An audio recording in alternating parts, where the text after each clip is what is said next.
सोनिया बनी रहेंगी संसदीय दल की नेता, राहुल बोले आक्रामक रहें, 52 सांसद इंच इंच की लड़ाई लड़ेंगे। कांग्रेस के नवनिर्वाचित सांसदों की बैठक संसद के सेंट्रल हॉल में हुई। इस बैठक में कांग्रेस संसदीय दल का नेता चुना जाना मुख्य एजेंडे में शामिल था। खबर आ रही थी कि अगर कांग्रेस अध्यक्ष के पद से इस्तीफा देने का फैसला राहुल गांधी नहीं बदलते हैं तो उन्हें लोकसभा में पार्टी का नेता चुनने के लिए मनाया जा सकता है। बैठक शुरू हुई तो कुछ ही मिनटों के अंदर सोनिया गांधी को फिर से संसदीय दल का नेता चुन लिया गया। इस लोकसभा चुनाव में विपक्ष के तौर पर कोई बड़ी पार्टी उभर कर सामने नहीं आई है। भाजपा के 303 सांसदों के बरक्स कांग्रेस के पास महज 52 सांसद हैं। विपक्ष का नेता बनने के लिए पार्टी के पास कुल लोकसभा सीटों 543 में से कम 10% यानी कि 55 सीटें होनी चाहिए। कांग्रेस के पास 3 सांसद कम हैं, ऐसे में विपक्ष का नेता बनने के लिए केवल कांग्रेस की जीती हुई सीटें काफी नहीं है। 25 मई को हुई कांग्रेस का कार्यकारिणी समिति (CWC) की बैठक के बाद यह पहली आधिकारिक बैठक होगी जिसमें कांग्रेस अध्यक्ष राहुल गांधी शामिल होंगे। सूत्रों ने बताया कि कांग्रेस संसदीय दल की अध्यक्षता वर्तमान में सोनिया गांधी कर रही हैं। आज होने वाली इस बैठक में आगामी सत्र के लिए अपनी रणनीति भी बनाएगी। नई शिक्षा नीति (MBBS) में केंद्रीय परीक्षा कराने की सिफारिश।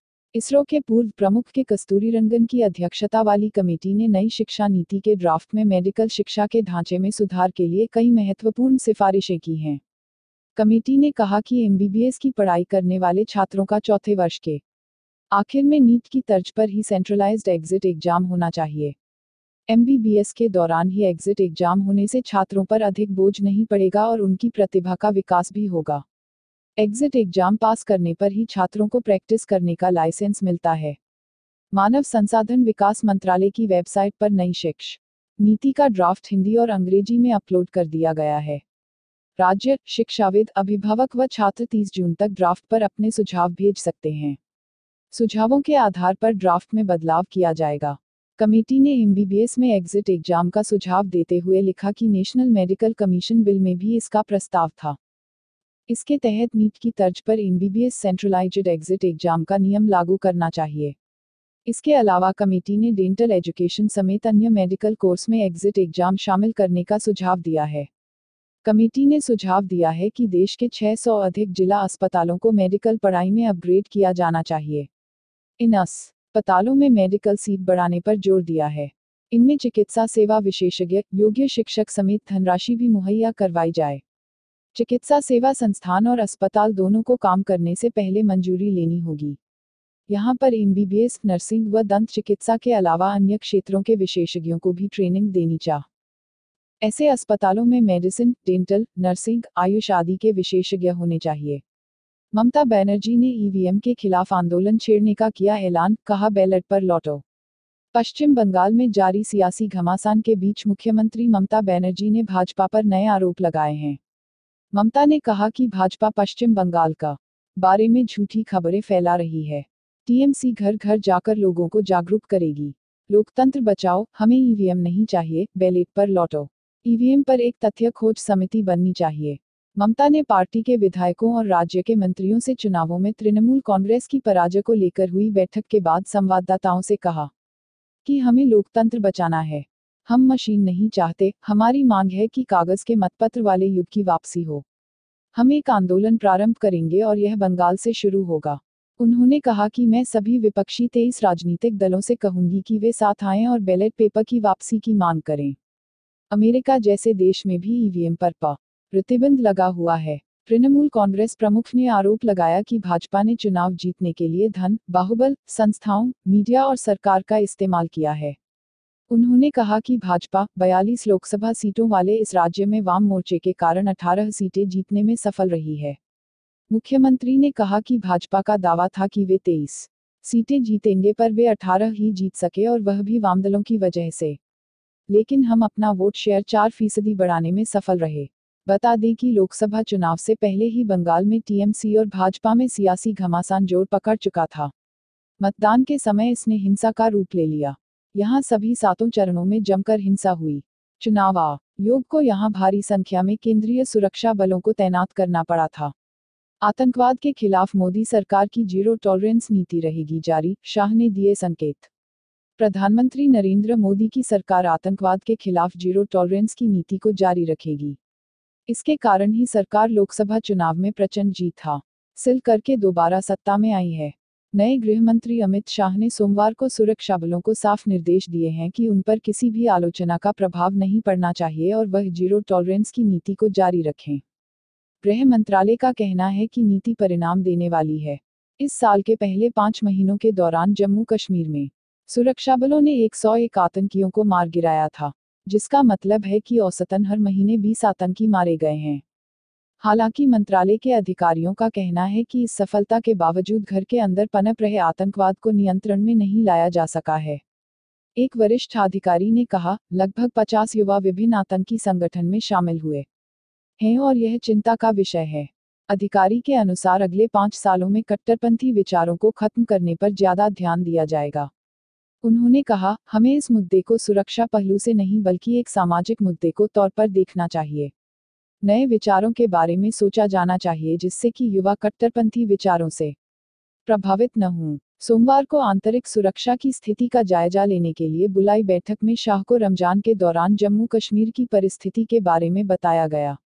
पिछले साल इस दौरान सरकार ने आतंकवादी निरोधी गतिविधियों पर रोक लगाई थी, लेकिन युद्धविराम के दौरान आतंकियों ने 18 ग्रेनेड हमले किए थे जिसमें 31 लोग घायल हो गए थे। कुल मिलाकर 37 हमले किए गए थे जिसमें 12 लोगों की मौत हो गई और 41 घायल हो गए थे। वहीं इस साल केवल 3 ग्रेनेड हमले हुए हैं। कुल मिलाकर 7 आतंकी हमले हुए हैं जिसमें 3 लोगों की मौत और 1 घायल हुआ है।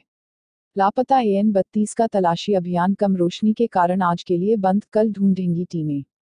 सैटेलाइट, जासूसी एयरक्राफ्ट, लड़ाकू विमान, हेलीकॉप्टर और जमीन पर मौजूद सैनिक मिलकर भारतीय वायुसेना के विमान AN-32 को ढूंढने की कोशिश कर रहे हैं, लेकिन उन्हें अभी तक अरुणाचल प्रदेश के घने जंगली इलाकों में इसका कुछ पता नहीं चल सका है। बता दें कि मौसम खराब होने के चलते दिन में तलाशी अभियान के दौरान काफी दिक्कतें सामने आईं, जिसके चलते भारतीय सेना, भारतीय नौसेना, पुलिस और राज्य प्रशासन द्वारा समर्थित ग्राउंड टीमों और हवाई सेंसरों द्वारा खोज का प्रयास कम रोशनी के कारण आज के लिए बंद कर दिया गया है। कल सुबह फिर खोजबीन टीमें जुटेंगी। माना जा रहा है कि विमान अलोंग पायुंग तातो के संभावित दुर्घटना क्षेत्र में दुर्घटनाग्रस्त हो गया है।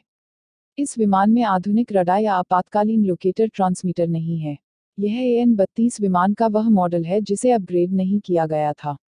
संभावित दुर्घटना क्षेत्र की गणना इसके आखिरी रडार और रेडियो संपर्क के जरिए की गई है। यह क्षेत्र चीन के पश्चिम सियांग जिले की सीमा के नजदीक है। अरुणाचल प्रदेश के गृह मंत्री बामांग फेलिक्स ने कहा, हमने 5 जिलों के नागरिक और पुलिस प्रशासन को लगाया है।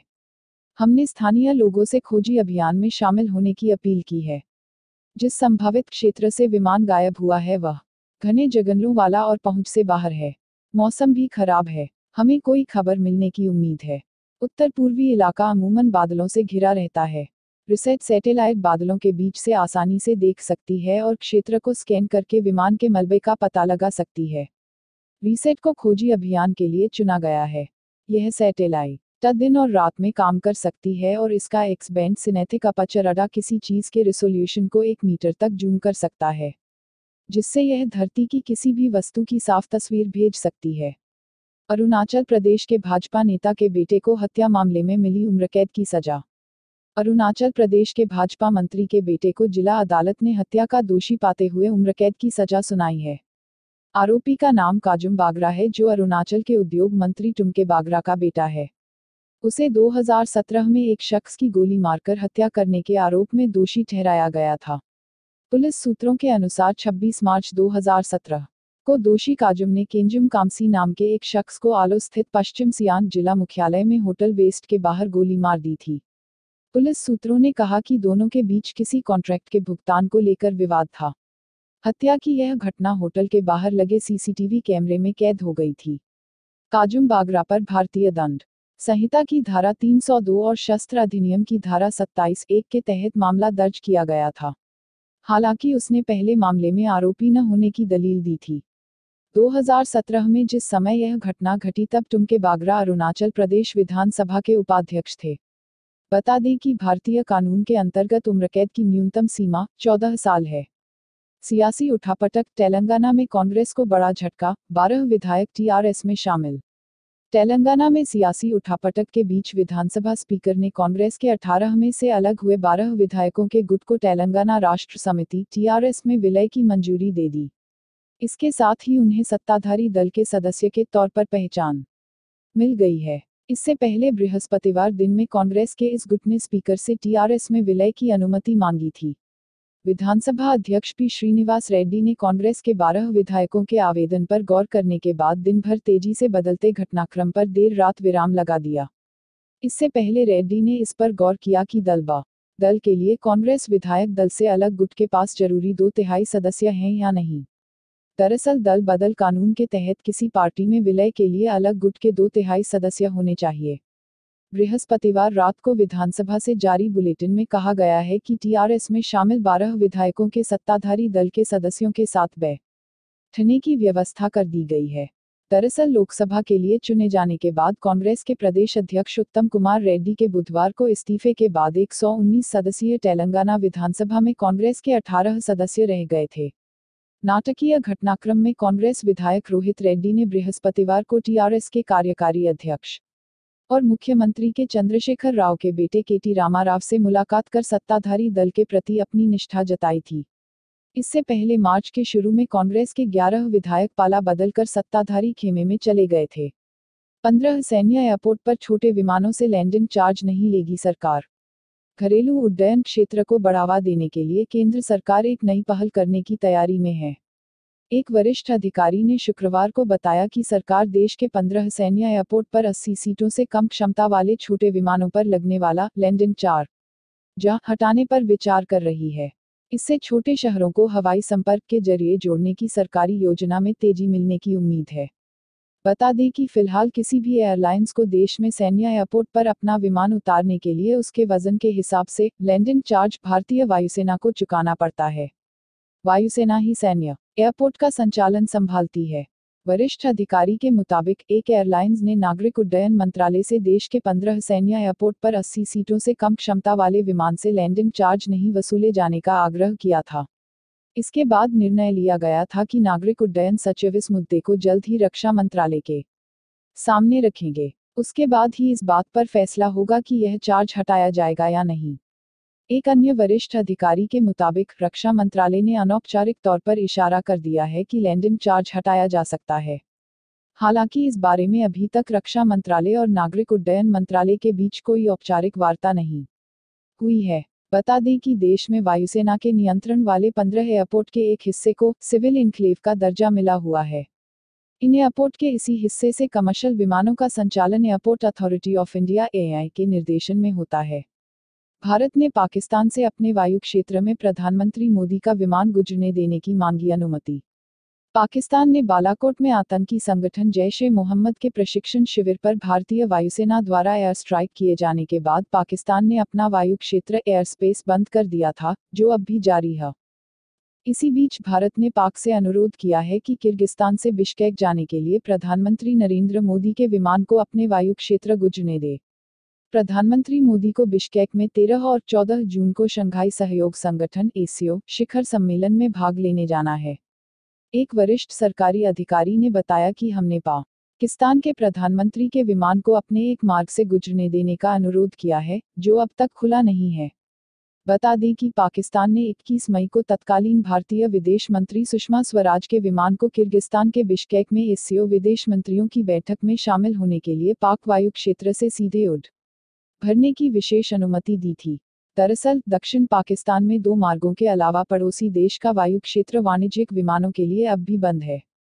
भारतीय वायुसेना ने 31 मई को घोषणा की थी कि बालाकोट हवाई हमले के बाद भारतीय वायु क्षेत्र पर लगाए सभी अस्थायी प्रतिबंध हटा लिए गए हैं। हालांकि जब तक पाकिस्तान अपना वायु क्षेत्र नहीं खोलता तब तक इससे किसी भी वाणिज्यिक एयरलाइन को फायदा मिलने की संभावना नहीं है। बता दें कि पाकिस्तानी वायु क्षेत्र के बंद होने से एयर इंडिया और इंडिगो की अंतर्राष्ट्रीय उड़ानें प्रभावित हो रही हैं। केरल में निपाह वायरस का कोई नया मामला नहीं, स्वास्थ्य मंत्री हर्षवर्धन। केंद्रीय स्वास्थ्य मंत्री हर्षवर्धन ने रविवार को कहा कि केरल में निपाह वायरस का कोई नया मामला सामने नहीं आया है। उन्होंने कहा कि जो मरीज निपाह वायरस के संक्रमित पाए गए हैं, उनकी सेहत में भी सुधार हो रहा है।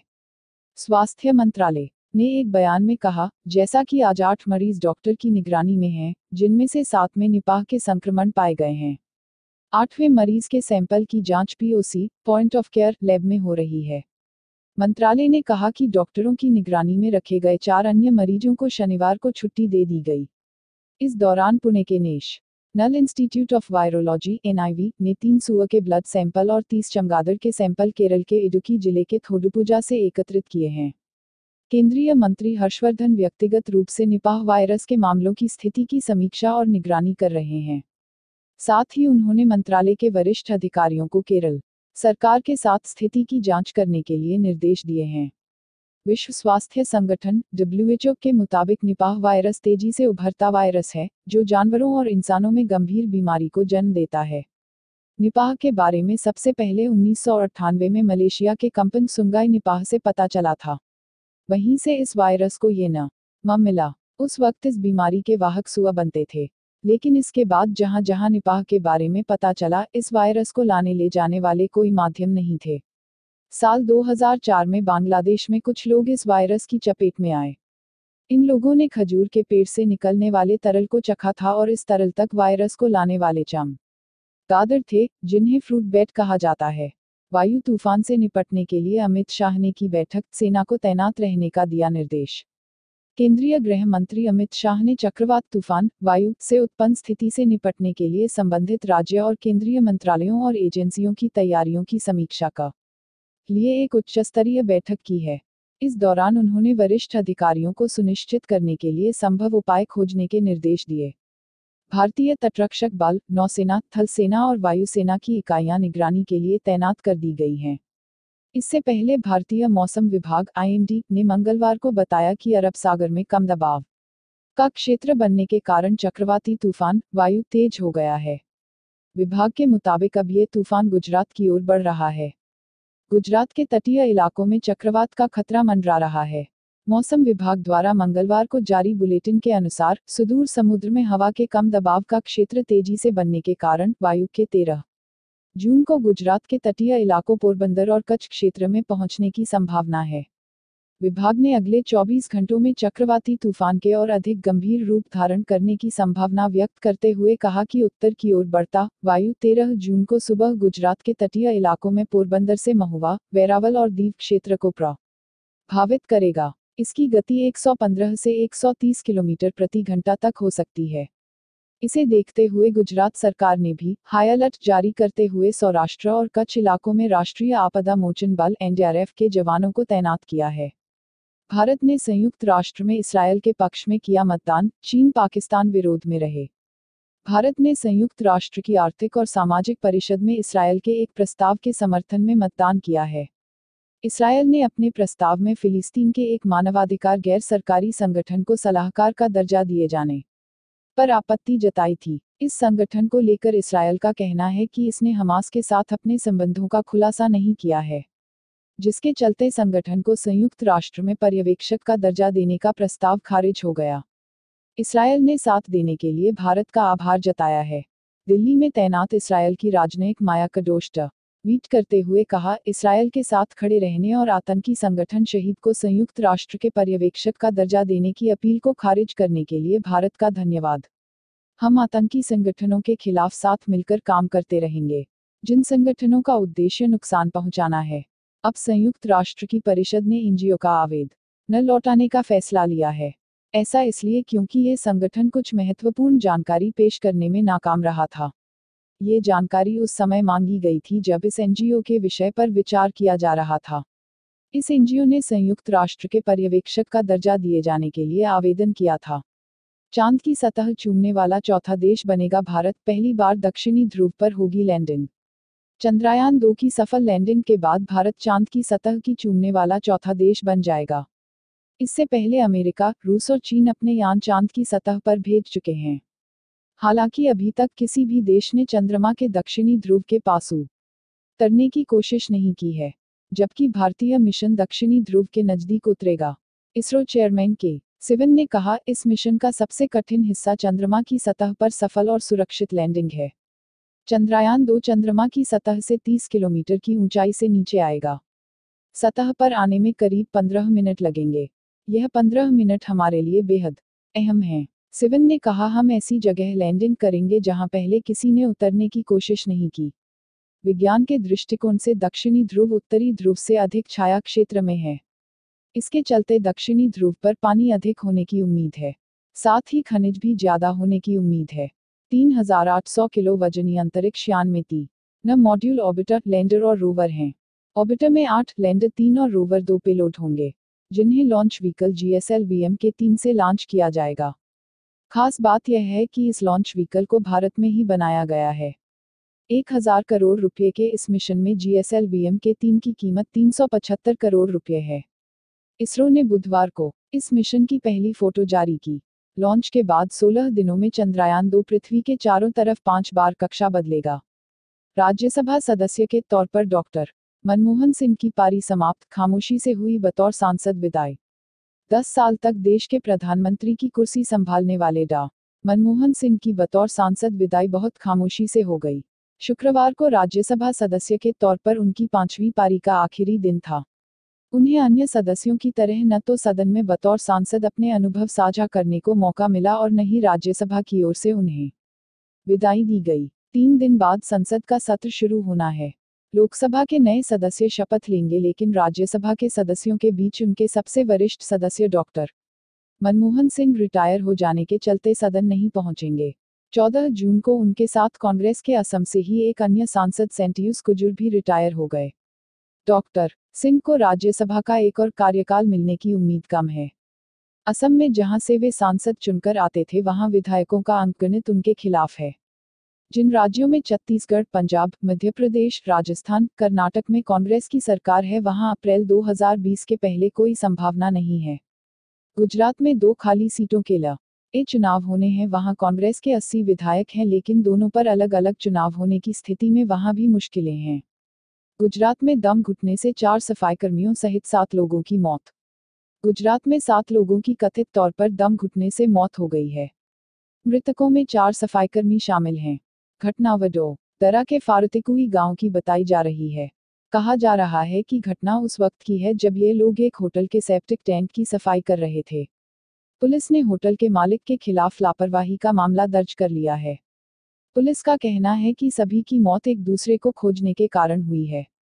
जानकारी के मुताबिक यहां के दर्शन होटल में 4 व्यक्ति, महेश पतनवटिया, अशोक हरिजन, ब्रिजेश हरिजन और महेश हरिज, सेप्टिक टैंक की सफाई करने के लिए आए थे। वहीं होटल में काम करने वाले 3 अन्य व्यक्ति, विजय चौधरी, सहदेव वसावा और अजय वसावा, इस काम में इनकी मदद कर रहे थे। पुलिस के मुताबिक सबसे पहले पतनवटिया सफाई करने के लिए सेप्टिक टैंक में दाखिल हुए। जब वह काफी देर तक बाहर नहीं आए और ना ही अंदर से कोई आवाज आई तो अशोक, ब्रिजेश और महेश अंदर चले गए। लेकिन जब ये चारों भी बाहर नहीं आए तो चौधरी, सहदेव और अजय उनकी मदद के लिए अंदर चले गए, जिसके बाद ये लोग भी बेहोश होकर अंदर ही गिर गए। भारत के सभी विमानों के लिए 28 जून तक बंद रहेगा पाकिस्तान का हवाई क्षेत्र। पाकिस्तान का हवाई क्षेत्र 28 जून तक भारत के सभी विमानों के आवागमन के लिए बंद रहेगा। यह जानकारी देश के नागरिक उड्डयन प्राधिकरण CAA द्वारा जारी एक नोटिस में दी गई है। पाकिस्तान ने बालाकोट एयर स्ट्राइक के बाद 26 फरवरी से अपन हवाई क्षेत्र को बंद किया हुआ है।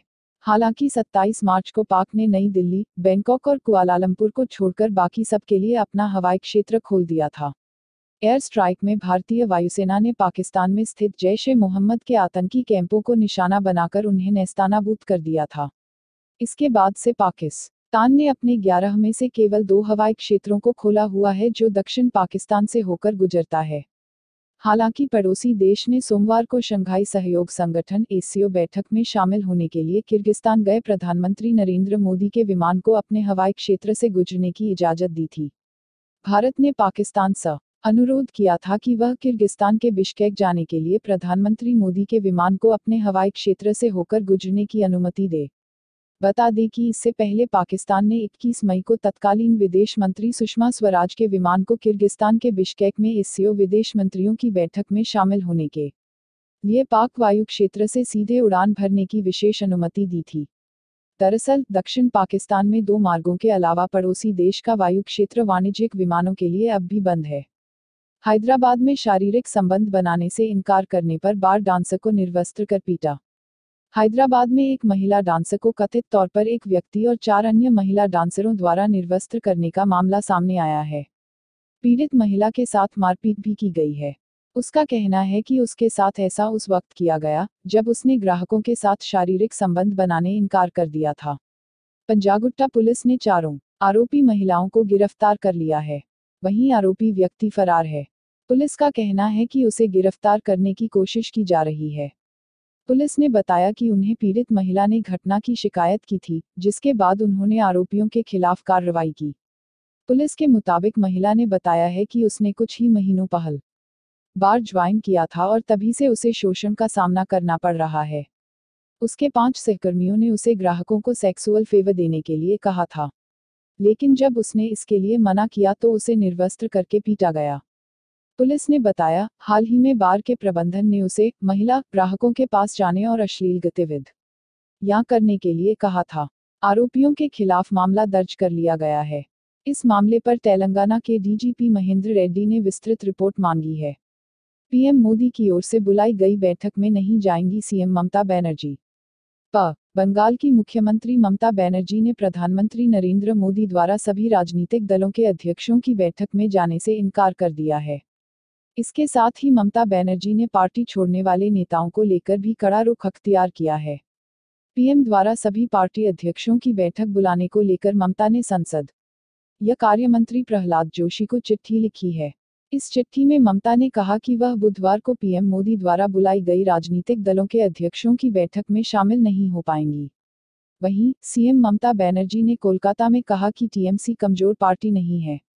15-20 पार्षदों के पार्टी छोड़ने और रुपया स्वीकार करने से मुझे कोई फर्क नहीं पड़ता। अगर पार्टी के विधायक टीएमसी छोड़कर जाना चाहते हैं तो वो जा सकते हैं। मैं अपनी पार्टी में चोरों को नहीं चाहती। अगर एक व्यक्ति पार्टी छोड़कर जाता है तो मैं 500 तैयार कर सकती हूँ। बता दें कि प्रधानमंत्री नरेंद्र मोदी ने संसद में प्रतिनिधित्व करने वाले सभी राजनीतिक दलों के अध्यक्षों को 19 जून को बैठक में शामिल होने का न्योता दिया है। इसके अलावा पीएम मोदी ने 20 जून को लोकसभा और राज्यसभा सांसदों की बैठक बुलाई है। प्रहलाद जोशी ने बताया था कि पीएम मोदी 19 जून को बैठक में एक देश एक चुनाव और महात्मा गांधी की 150वीं जयंती सहित कई महत्वपूर्ण मुद्दों पर चर्चा करना चाहते हैं। उन्होंने बताया कि पीएम मोदी संसद में टीम भावना का निर्माण करना चाहते हैं, इसलिए उन्होंने 20 जून को सभी लोकसभा और राज्यसभा सांसदों की बैठक बुलाई है। शांत क्षेत्रों में तैनात सैन्य अधिकारियों को फिर से मिलेगा राशन भत्ता। सरकार ने सैन्य अधिकारियों को शांत क्षेत्रों में तैनाती के दौरान भी फिर से राशन भत्ता दिए जाने के प्रस्ताव को मंगलवार को मंजूरी दे दी है। रक्षा मंत्री राजनाथ सिंह ने मंगलवार को इस बात की घोषणा की। करीब 2 साल से बंद इस सुविधा को दोबारा शुरू करने के प्रस्ताव को रक्षा मंत्री सिंह ने खुद हस्तक्षेप करते हुए मंजूरी दिलाई है। रक्षा मंत्रालय की तरफ से बताया गया कि अब सेना के सभी अधिकारियों को राशन भत्ता दिया जाएगा।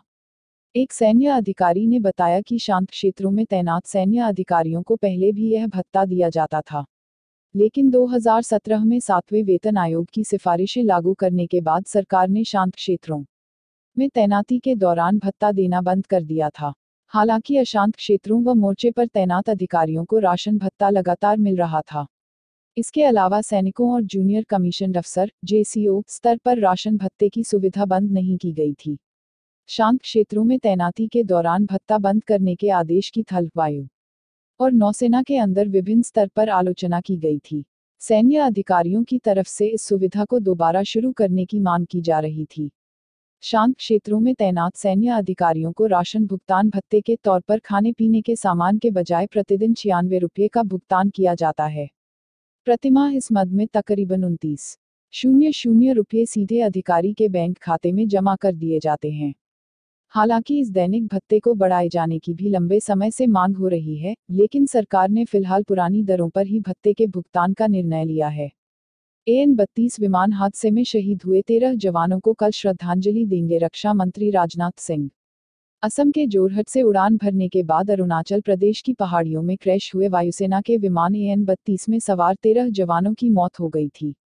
रक्षा मंत्री राजनाथ सिंह शहीद जवानों को कल यानी शुक्रवार को श्रद्धांजलि देंगे। बता दें कि शहीद हुए 13 लोगों में से 6 लोगों के शव बरामद हो गए हैं, जबकि बाकी 7 लोगों के शरीर के पार्थिव अवशेष भी मिले हैं।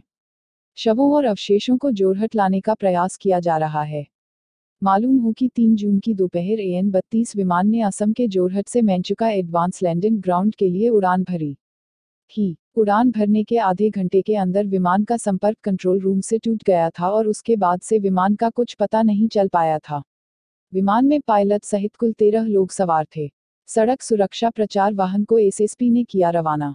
वरिष्ठ पुलिस अधीक्षक डा सुनील कुमार गुप्ता ने यातायात कार्यालय पर सड़क सुरक्षा सप्ताह के अंतर्गत प्रचार वाहन को हरी झंडी दिखाकर रवाना किए। वरिष्ठ पुलिस अधीक्षक ने बताया कि यातायात कार्यालय से 5 टेम्पो को पोस्टर बैनर लगे हुए को रवाना किया गया, जिस पर लिखा हुआ है, वाहन चलाते समय रखे सब्र अन्यथा खुद स कती है कब्र। सड़क के सबसे बड़े दुश्मन 4 नशा निध रफ्तार और अधिक भार। 2 पहिया वाहन चलाते समय हेलमेट का जरूर प्रयोग करें। 4 पहिया वाहन चलाते समय सीट बेल्ट अवश्य लगाएं। नशे में गाड़ी ना चलाएं, जीवन अमूल्य है। इस मौके पर पुलिस अधीक्षक यातायात आदित्य प्रकाश वर्मा, पुलिस अधीक्षक नगर विनय कुमार सिंह, अन्य कर्मचारी मौजूद रहे। हवाई यात्राओं पर अमेरिका ईरान तनाव का असर, ईरानी एयरस्पेस के रूट बदले जाएंगे। अमेरिका और ईरान के बीच बढ़ते तनाव का असर हवाई यात्राओं पर पड़ा है।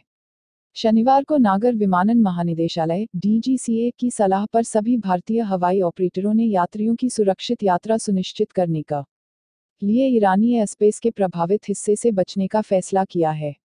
हवाई सेवा प्रदाताओं का कहना है कि वे उड़ानों को री-रूट करेंगे। बदले गए रूट से उड़ानों का परिचालन होगा। इधर एयर इंडिया के CMD अश्विनी लोहानी ने कहा, एयर इंडिया की उड़ानों पर कोई खास असर नहीं पड़ने वाला है।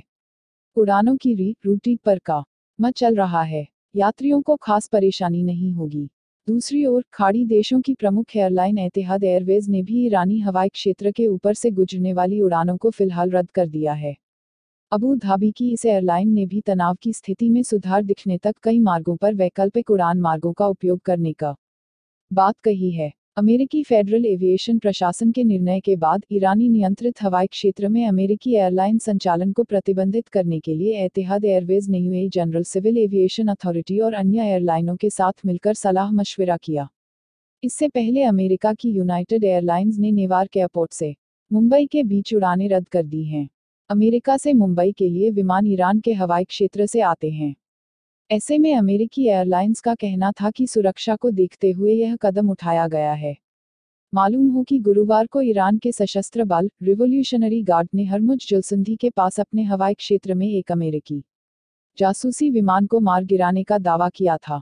ईरान का दावा है कि अमेरिकी ड्रोन ईरान की हवाई सीमा की रेड लाइन पार कर चुका था। इसके बाद अमेरिकी राष्ट्रपति डोनाल्ड ट्रंप ने ईरान को खुली चेतावनी दे दी थी। इसके बाद से अमेरिका और ईरान के बीच तनाव बना हुआ है। तेलंगाना नगर निगम ने मार डाले 22 कुत्ते, 4 कर्मचारी निलंबित। तेलंगाना के विकाराबाद जिले में नगर निगम के कर्मियों ने 22 आवारा कुत्तों की कथित तौर पर हत्या कर दी, जिसे लेकर पुलिस ने एक मामला दर्ज किया है। पुलिस के एक अधिकारी ने एक स्थानीय निवासी द्वारा दर्ज कराई गई शिकायत के आधार पर न्यूज एजेंसी PTI को बताया कि कुछ स्थानीय लोगों के विरोध के बावजूद निगम के कर्मचारियों ने पिछले बुधवार को जहरीली सुइयां लगी लाठियों से मार मारकर आवारा कुत्तों की हत्या कर दी। वहीं सिद्दीपेट जिला कलेक्टर वेंकटराम रेड्डी ने घटना के सिलसिले में 4 नगरपालिका कर्मचारियों को निलंबित करने का आदेश जारी किया है। अधिकारी ने कहा कि मारे गए कुत्तों को नगर निगम के डंप यार्ड में दफनाया गया था। उन्होंने बताया कि शिकायत के बाद पशु चिकित्सकों ने कुत्तों के शवों का पोस्टमार्टम किया। उसकी रिपोर्ट का इंतजार है। इसके अलावा मौत का सटीक कारण जानने के लिए नमूनों को फॉरेंसिक जांच के लिए भेजा गया है। पुलिस अधिकारी ने बताया कि स्थानीय निवासी की शिकायत के आधार पर मामला दर्ज कर निकाय अधिकारियों को नोटिस भेजा गया है। कारगिल के 20 साल 24 जून को टाइगर हिल पर वायुसेना ने दागा था पहला लेजर गाइडेड बम। कारगिल युद्ध को बीते 20 साल हो गए, फिर भी युद्ध के दौरान भारतीय सेना द्वारा प्रदर्शित किए गए शौर्य और पराक्रम की गाथाएं आज भी हर भारतीय के दिलों में जिंदा है। आज के ही दिन यानी 24 जून 1999 को टाइगर हिल पर भारतीय वायुसेना ने पहली बार लेजर गाइडेड बमों से हमला किया था। इस युद्ध की शुरुआत तब हुई जब पाकिस्तानी सेना ने भारतीय सीमा में घुसकर सामरिक रूप से महत्वपूर्ण चोटियों पर अवैध कब्जा कर लिया। इस युद्ध में भारतीय सेना ने अदम्य साहस और शौर्य का प्रदर्शन किया, जिसमें थलसेना के साथ वायुसेना भी कदम से कदम मिलाकर चलती नजर आई।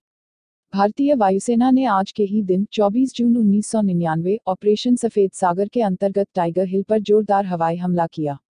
टाइगर हिल समुद्र तल से 5062 मीटर की ऊंचाई पर स्थित है। वायुसेना द्वारा किए गए हवाई हमले की निगरानी तत्कालीन वायुसेना प्रमुख अनिल यशवंत टिपनिस ने खुद एक विमान में बैठकर किया था।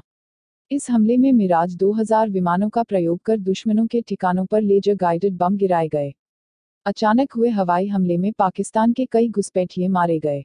इस हमले के कारण ही 4 जुलाई 1999 को टाइगर हिल पर भारत का कब्जा हो सका। आपको बता दें कि बालाकोट स्ट्राइक के दौरान भारतीय वायुसेना ने मिराज 2000 विमानों का ही उपयोग किया था। एयरफोर्स के इतिहास में यह पहला मौका था जब युद्ध के दौरान लेजर गाइडेड बमों का उपयोग किया गया। इस बमों को इजरायल से खरीदा गया था, जिसे विमानों में फिट करने के लिए उनके इंजीनियरों की एक टीम भी भारत आई हुई थी। एनआईए को और ताकत विदेशों में भी कर सकेगी आतंकी मामलों की जांच।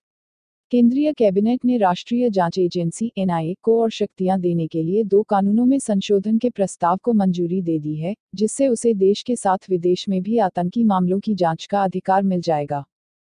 रू ने सोमवार को बताया कि एनआईए कानून और गैरकानूनी गतिविधि रोकथाम कानून में संशोधन के लिए आने वाले दिनों में संसद में 2 अलग-अलग बिल लाए जाएंगे।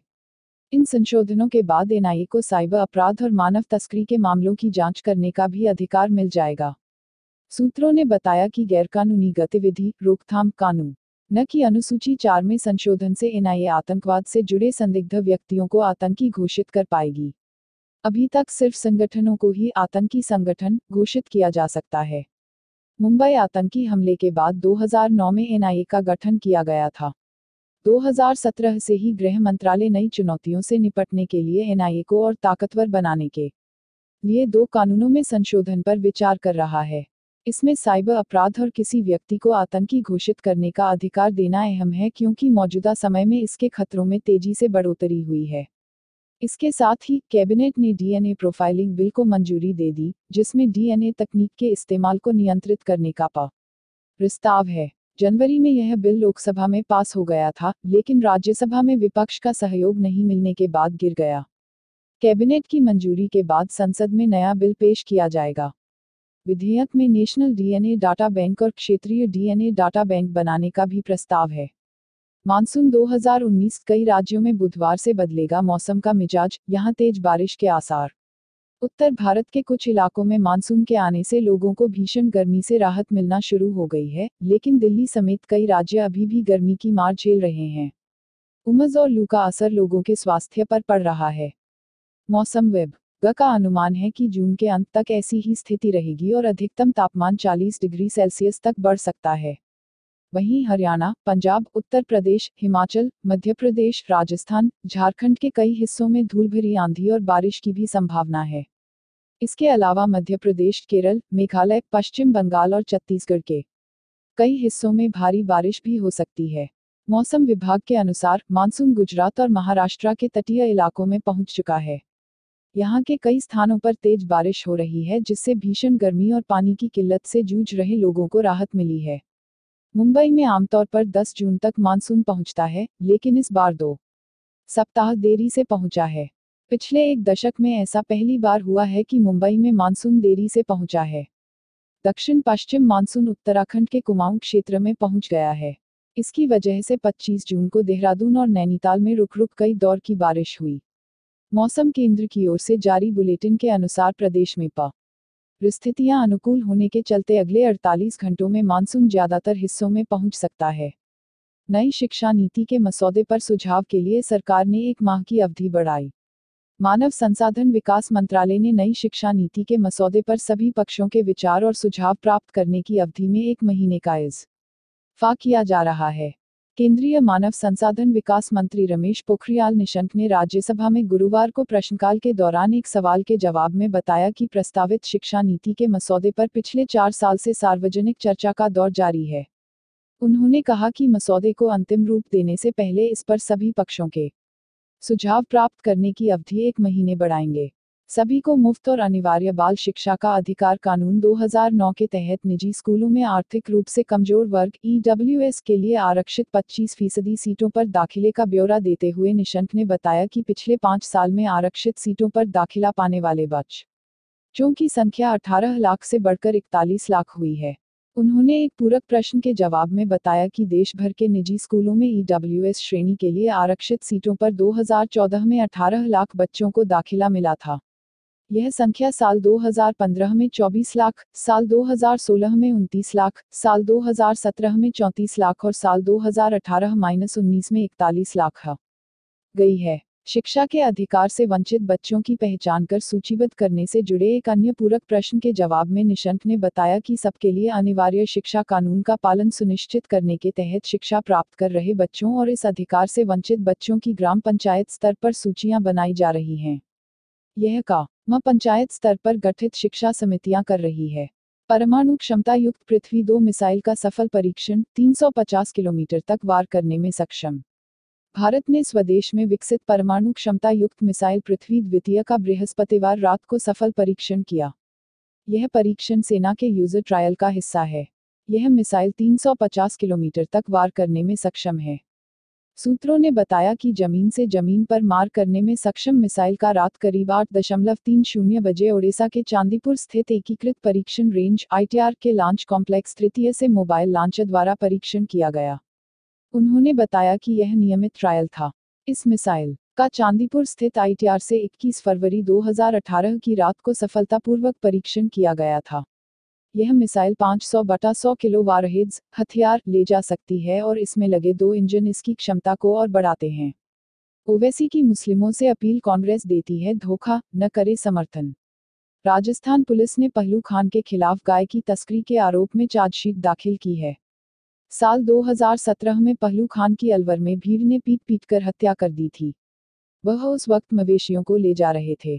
चार्जशीट दाखिल किए जाने के बाद इस पर सियासत भी शुरू हो गई है। ऑल इंडिया मजलिस-ए-इत्तेहादुल मुस्लिमीन (MIM) के प्रमुख असदुद्दीन ओवैसी ने राजस्थान के मुसलमानों से कांग्रेस सरकार का समर्थन न करने की अपील की है। ओवैसी ने कहा, यह कांग्रेस का दोहरा चरित्र है। जब पहलू खान पर हमला हुआ था उस समय कांग्रेस ने इसकी निंदा की थी। यह अशोक गहलोत सरकार द्वारा किया गया निंदनीय कार्य है। मैं राजस्थान के मुस्लिमों से अनुरोध करता हूं कि वह कांग्रेस का समर्थन करना बंद करे जिसने हमेशा आपको धोखा दिया है। उन्होंने कहा, आप कांग्रेस का समर्थन बंद करें। जब भी वह कांग्रेस सत्ता में आते हैं वह भाजपा की सटीक प्रतिकृति बन जाते हैं। जब वह विपक्ष में रहते हैं तो मगरमच्छ के आंसू बहाते हैं, लेकिन जैसे ही सत्ता में आते हैं तो वह भाजपा के अधूरे कार्य को पूरा करते हैं। चार्जशीट में खान और उनके 2 बेटों पर राजस्थान बोवाइन एनिमल एक्ट 1995 और रूल्स 1995 की धारा 5, 8 और 9 के तहत आरोप तय किए गए हैं। मीडिया रिपोर्ट के अनुसार उनके बड़े बेटे इरशाद 25 का कहना है उन्होंने गोरक्षकों के हमले में अपने पिता को खो दिया है और अब नहीं पर गोतस्करी का आरोप लगाया गया है। उन्होंने कहा, हमें उम्मीद थी कि कांग्रेस की नई सरकार आने के बाद केस को वापस ले लिया जाएगा, लेकिन उन्होंने हमारे खिलाफ ही चार्जशीट दाखिल कर दी। हमने सरकार के बदलने के बाद न्याय की उम्मीद की थी लेकिन वैसा कुछ नहीं हुआ। मामले में पिकअप वाहन के मालिक जगदीश प्रसाद पर भी संबंधित एक्ट की धारा 6 के तहत आरोप तय किए गए हैं। असम में सामने आए जापानी इंसेफेलाइटिस के मामले, स्वास्थ्य मंत्री ने रवाना की टीम। बिहार में चमकी बुखार के बाद असम में सामने आए जापानी इंसेफेलाइटिस के मामलों को लेकर रविवार को केंद्रीय स्वास्थ्य मंत्री डॉक्टर हर्षवर्धन के निर्देश पर केंद्रीय दल रवाना हो चुका है। असम में जापानी इंसेफेलाइटिस को लेकर समीक्षा करने और उससे जुड़े हर पहलू की जानकारी दिल्ली तक भेजने की जिम्मेदारी इन्हें दी गई है। केंद्रीय दल में स्वास्थ्य मंत्रालय के अतिरिक्त सचिव संजीव कुमार की निगरानी में कई वरिष्ठ डॉक्टरों की टीम रवाना हुई। मंत्रालय के अनुसार रविवार शाम को केंद्रीय दल असम पहुंच चुका है। इसके अलावा असम के सभी 27 जिलों में जापानी इंसेफेलाइटिस से बचाव के लिए टीके, अति गंभीर 10 जिलों में 7 बाल रोग ICU, रोग की जांच के लिए जांच किट, जापानी इंसेफेलाइटिस से पीड़ित बच्चों के पुनर्वास के लिए डिब्रूगढ़ और गुवाहाटी मेडिकल कॉलेजों के डॉक्टरों को तैनात किया है। जानकारों का कहना है कि मच्छर जनित यह रोग आमतौर पर धान की खेती या जलभराव के चलते फैलता है। एक से दूसरे क्षेत्र तक इसे पहुंचाने में प्रवासी पक्षी और सूअर की भूमिका अहम होती है। केंद्रीय स्वास्थ्य मंत्री डॉक्टर हर्षवर्धन का कहना है कि असम में जापानी इंसेफेलाइटिस को लेकर मामले सामने आने के बाद केंद्र से मदद भेजना शुरू कर दिया है। राज्य सरकार को हर संभव मदद और रोग को लेकर तमाम अपडेट बनाए रखने के लिए उन्होंने निर्देश दिए हैं। उन्होंने कहा कि इलाज के अलावा रोग नियंत्रण को लेकर भी मंत्रालय और असम राज्य के स्तर पर काम शुरू कर दिया है। बताया जा रहा है कि रविवार तक असम में जापानी इंसेफेलाइटिस के चलते 6 लोगों से ज्यादा की मौत हो चुकी है, जबकि 1 दर्जन से ज्यादा मरीज अस्पतालों में भर्ती हुए हैं।